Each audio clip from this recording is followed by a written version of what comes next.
پروردگارا باری خدایا، هر روز و هر شب دارم تمنا، با لطفی به حد ما را نگه دار، به یار و تنها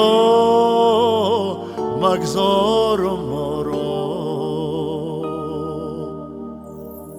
خدا نگهدار ما را نگهدار، خدا نگهدار ما را نگهدار، خدا نگهدار ما را نگهدار، خدا نگهدار ما را نگهدار.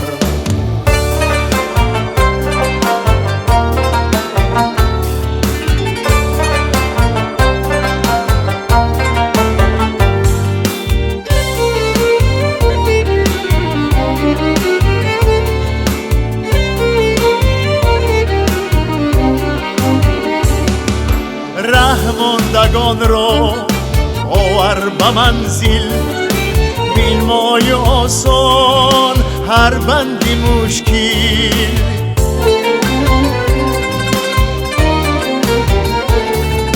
بر دردمندان بخشا شفای، بر کشتی دهقان بخشای حاصل.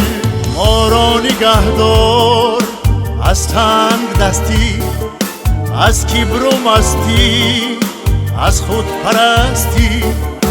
دستم به سویت دارم دعای، ما را نگهدار از هر شکستی.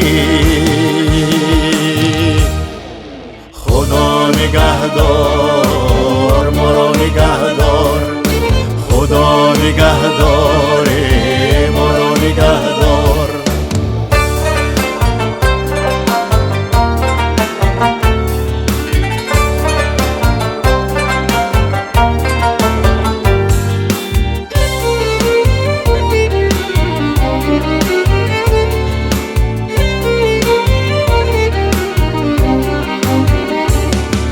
بخشا و ملت بخت و سعادت، بر کشوری ما بین ما عنایت.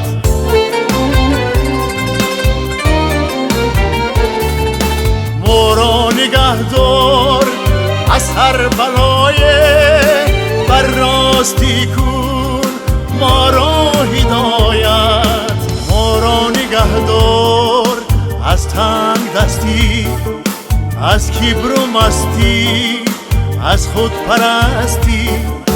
دستم به سویت دارم دعای، ما را نگهدار از هر شکستی. خدا نگهدار